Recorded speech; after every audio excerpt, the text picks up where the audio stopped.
अस्सलाम वालेकुम नाज़रीन, डिया डिया लाट प्रोग्राम में सतार सरों की खिदमत में हाज़िर है। अॼु असां कुछ ग्रामर के हवाले से बोलीअ के हवाले से कुछ बुनियादी सवालों के छेड़ींदासीं ऐं इहो सम्झण की कोशिश कंदासीं त जेकॾहिं इम्कानी तौर इन हवाले से जेकॾहिं को असां खां सवाल पुछे तो छा असां उन जा जवाब ॾियण जे क़ाबिल आहियूं या न।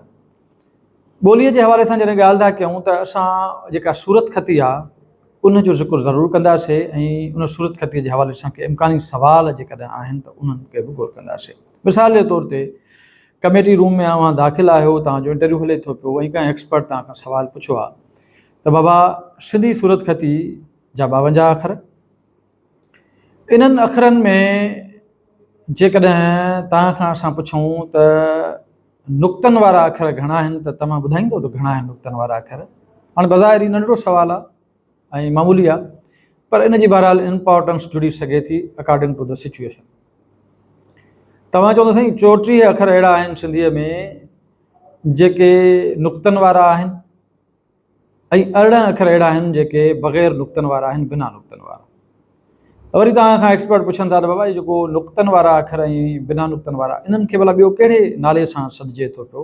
लसानियात में मौज़ूआती हवाले सां जेकॾहिं असां तव्हां खां पुछूं, तव्हां चवंदोसीं नुक़्तनि वारनि अखरनि खे मनक़ूत अखर चवंदा आहिनि ऐं बिना नुक़्तनि वारनि खे गैर मनक़ूत अखर चवंदा आहिनि। वरी अॻिते हली एक्सपर्ट तव्हां खां पुछे थो त सिंधीअ में तव्हां विसरग ॿुधाईंदो त घणा आहिनि विसरग ऐं इनखे विसरग छो था चऊं पिया। तव्हां चवंदोसीं सिंधीअ में बुनियादी जेके आहिनि 10 विसरग आहिनि ऐं उहे आहिनि भे, थे, फे, ठे, खे, धाल धोबी, ढेढगो ऐं घे घोड़ो ऐं झे झिरकी, यानी 10 असांखे इहे विसरग सिंधीअ जा असां ॻणाए सघूं था। मिसाल जे तौर ते तव्हांखे चवंदा बाबा हिनखे विसरग छो था चवनि, तव्हां चवंदो साईं इनखे विसरग इन जे करे चवनि था, ही एस्पायरेट साउंड्स आहिनि, ॻरा आवाज़ आहिनि। हिननि साउंड्स में जॾहिं असां उचारियूं था त इहे ॻरा, इन जो उचार असांखे ॻरा महसूसु थियनि था, भारी महसूसु थियनि था। ऐं ॿी इन्हनि जी ख़ासियत इहा आहे त जॾहिं असां इनखे उचारियूं था त असांखे ईअं लॻे थो पियो त ॼण इन्हनि जे अंदरि हिकिड़ो हे जो आवाज़ु आहे। हे जीअं मिसाल चवंदा भे, त इन में तव्हां ॾिसंदो त हे जो अंदरि आवाज़ु आहे, थे हे जो आवाज़ु आहे, खे हे जो आवाज़ु आहे, धे हे जो आवाज़ु आहे, ढे हे जो आवाज़ु आहे, फे हे जो आवाज़ु आहे। अहिड़े तरीक़े सां 2 अखर जेके आहिनि उहे झे झिरकी ऐं घे घोड़ो, इहे असांजा इहे विसरग अहिड़ा आहिनि जंहिंमें असांखे हे बाक़ाइदा उनजी शकिल ऐं सूरत बि इन्हनि अखरनि में मिले थी ऐं इन्हनि अखरनि खे मुरकिब अखर बि चवंदा आहियूं असां। वरी ॻाल्हि मां ॻाल्हि निकिरे थी त तव्हां खां एक्सपर्ट पुछे थो त बाबा हाणे इहो ॿुधायो असांखे त सिंधीअ में चूसणा आवाज़नि वारा अखर, चूसणा अखर कहिड़ा आहिनि जंहिंखे चूसणनि आवाज़नि वारा अखर असां चऊं था, ॿुधाईंदो।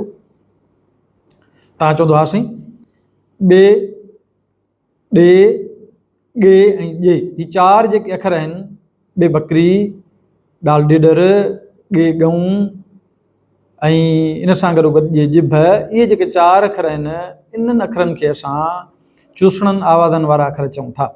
हाणे तव्हां खां पुछनि था बाबा हिनखे चूसणनि आवाज़नि वारा अखर छो था चऊं पिया।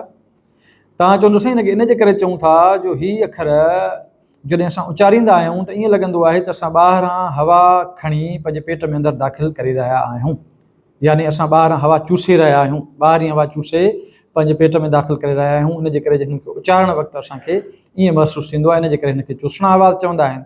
ऐं बाक़ी इन्हनि चइनी अखरनि खां सवाइ जेके बि अखर आहिनि उन्हनि खे थूकणा आवाज़ चइबो आहे। उन मां ईअं लॻंदो आहे त असां पेट मां हवा कढी ॿाहिरि उछलाए रहिया आहियूं, उचारींदा आहियूं जॾहिं त। वरी ॻाल्हि मां ॻाल्हि निकिरे थी, तव्हांखे चवनि था त बाबा सिंधीअ जा जेके निज अखर आहिनि तव्हां ॿुधाईंदो कहिड़ा आहिनि। तव्हां चवंदो साईं इहे जेके 4 अखर असां तव्हांखे ॿुधायासीं इहे, ऐं प्लस में णे अखर जेको आहे उहो बि सिंधीअ में ञे ऐं ङे, इहे अखर बि सिंधीअ जा थियनि था। ठीकु आहे, इहे तव्हां जॾहिं अखर बयानु कंदो त पोइ तव्हां खां इहो पुछंदा त भला इहो तव्हां ॿुधाईंदो त जेको हरफ़ इलत आहे सिंधीअ में हरफ़ इलत घणा आहिनि, इहो पुछी सघनि था सवाल। तव्हां चवंदो सिंधीअ में हरफ़ इलत 3 आहिनि, अलिफ़ वाव ऐं ये।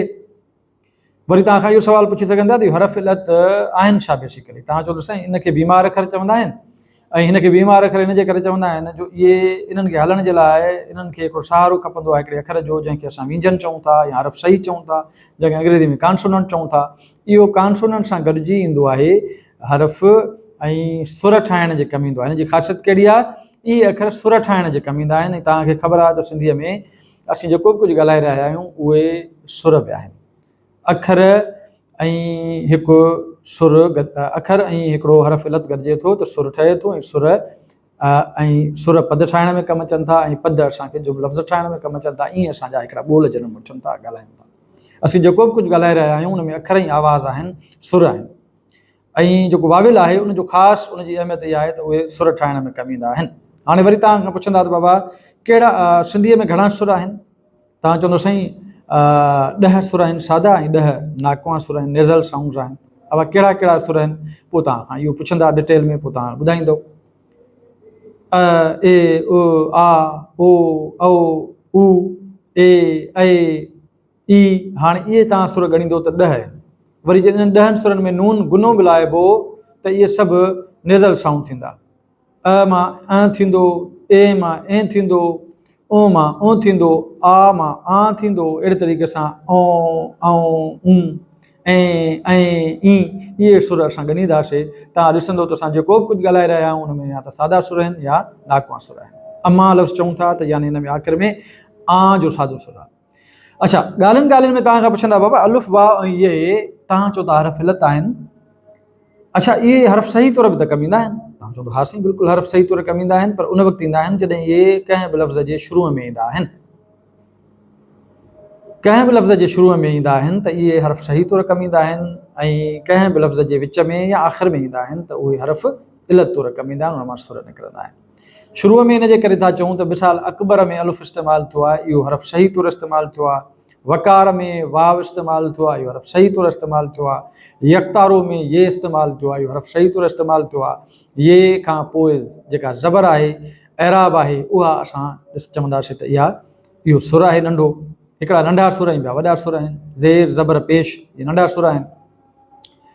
अच्छा, तव्हां खां पुछंदा बाबा इहो जेको ज़बर आहे इहा छा आहे? माना इहा ज़बर मां कहिड़ा लफ़्ज़ कढिया? इहो नंढो सुर आहे, हिन मां कहिड़ो लफ़्ज़ निकितो आहे? तव्हां चवंदो साईं अलिफ जेको आहे अलिफ उन जे मथां ज़बर अचे थी, इहो नंढो सुर आहे।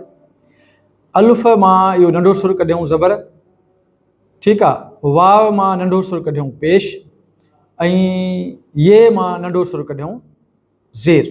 हाणे इहे इन्हनि अखरनि जा मुतबादिल तौर कमु ईंदा आहिनि। इहे जेके एराबूं आहिनि उनजी इंतिहाई अहमियत हासिलु आहे। तव्हां खां इहो पुछंदा बाबा ही एराब आहे जेका ज़ेर ज़बर पेश, एराब जी माना छा आहे? तव्हां चवंदो साईं एराब जी माना आहे निशानी। वरी तव्हां खां पुछी सघनि था त बाबा एराबुनि जी हैसियत कहिड़ी आहे सिंधी अदब में, सिंधी सूरत ख़तीअ में एराबुनि जी अहमियत कहिड़ी आहे? तव्हां चवंदो साईं एराबुनि जी अहमियत सिंधी अदब में इहा आहे त सिंधी ॿोलीअ जो हुस्न जेको आहे उहो हिन एराबुनि सां ॻंढियल आहे। ऐं असां वटि हर लफ़्ज़ साकिन हालत में न पर मुतहरिक हालत में ख़तमु थींदो आहे। ऐं मुतहरिक लफ़्ज़ खे मुतहरिक बणाइण लाइ इहे एराबूं असांखे कतब ईंदियूं आहिनि। ऐं एराब जेको आहे उहा असांखे जॾहिं मुज़किर ऐं मुनस जा उसूल तय कंदा आहियूं ऐं ॻाल्हाईंदा आहियूं तॾहिं एराब असांखे सम्झियल हूंदी त असां मुज़किर ऐं मुनस जे कॉन्सेप्ट खे सम्झी सघंदासीं। वाहिद ऐं जम जो कॉन्सेप्ट बि हिननि एराबुनि सां ॻंढियल आहे, त इन जे करे असां हिन खे वसीउ तनाज़ुर में ॾिसंदासीं त हीअ एराबुनि जी इंतिहाई घणी अहमियत आहे। लफ़्ज़नि जूं मानाऊं एराबुनि सां तब्दील थी वेंदियूं आहिनि, ऐं लफ़्ज़ हिकिड़ी सूरत ख़तीअ जा लफ़्ज़ मुख़्तलिफ़ एराबुनि में जॾहिं कमु ईंदा आहिनि त उनजो माना, उनजो सयाक सबाक, पस मंज़र ऐं पेश मंज़र बि तब्दील थींदो आहे। त इन जे करे एराबुनि जी सिंधी सूरत ख़तीअ में तमामु घणी अहमियत आहे। सो उमेदु आहे त हीअ जेके ॻाल्हियूं मां तव्हांखे बेसिक सम्झायां थो पियो, इहे बेसिक्स आहिनि। पर कंहिं बि उमेदवार खां अगरि जेकॾहिं इन क़िस्म जा सवाल थियनि था ऐं बेसिक्स कॉन्सेप्ट असांजे उमेदवार जो न आहे त यकीनन इहा इंतिहाई नेगेटिव ॻाल्हि थींदी ऐं इंटरव्यू वठंदड़ ते तासुर तव्हांजो ॾाढो नेगेटिव ऐं नाकारी जुड़ंदो। ऐं थी सघे थो त इंटरव्यू वठंदड़ तव्हांजे लाइ तव्हांजे हक़ में का सुठी राय क़ाइमु न करे at the end of the time. छाकाणि त बेसिक्स ग्रामर जूं तव्हांखे अचणु खपनि। भले तव्हां कॉलेज में वञी ग्रामर न पढ़ायो, पर तव्हां सिंधी अदब जा उस्ताद शागिर्द आहियो, उस्ताद थियण तरफ़ वञी रहिया आहियो, त तव्हां वटि ग्रामर जा नंढा नंढा कॉन्सेप्ट ज़रूरु हुजणु खपनि। सो उमेद आहे त असांजी ही जेको कॉन्सेप्चुअल अंडरस्टैंडिंग लाइ मूं जेका ॻाल्हि कई आहे ग्रामर जी, उहा तव्हांखे तव्हांजे लाइ काराइती साबित थींदी। सो मोकिलाणी न आहे, वरी नए मौज़ूअ सां हिकिड़ी ॿी वीडियो मां ठाहींदुमि जंहिंमें ग्रामर जा बेसिक ॿिया कॉन्सेप्ट बि असां डिस्कस कंदासीं। तेसीं ताईं मोकिलाणी न आहे जॾहिं पेर ते